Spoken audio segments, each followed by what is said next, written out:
বিসমিল্লাহির রহমানির রহিম। সবাইকে জানাচ্ছি আন্তরিক ভালোবাসা এবং সেই সাথে জানাচ্ছি আমার সালাম। আসসালামু আলাইকুম। প্রিয় ভাইরা আমার, প্রিয় বন্ধুগণ আমার, ব্যারিস্টার সুমন বাংলাদেশ থেকে পালিয়ে ইংল্যান্ড চলে গেছেন।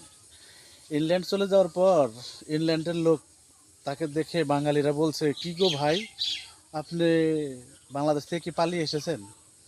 তখন ব্যারিস্টার সুমন বলে, ভাই আমি পালিয়ে আসিনি ভাই, শুনলাম ইংল্যান্ড নাকি ফুটবল খেলার থেকে বর্তমানে খুবই পিছিয়ে আছে, তাই আমি আসছি একটা ফুটবল একাডেমি গঠন করার জন্য। আমি একটা ফুটবল একাডেমি গঠন করব, সেই জায়গায় অনেক খেলোয়াড় থাকবে, ভালো একটা টিম বানাবো, এর জন্য আমি আসছি। আমার 13টা গরু আছে, আমি সেই 13টা গরু বিক্রি করে ইংল্যান্ডে এসেছি। আমি একটা ক্লাব বানিয়ে সেখানে খেলোয়াড় বানাবো। খেলোয়াড় বানানোর পর বিশ্বকাপ খেলব।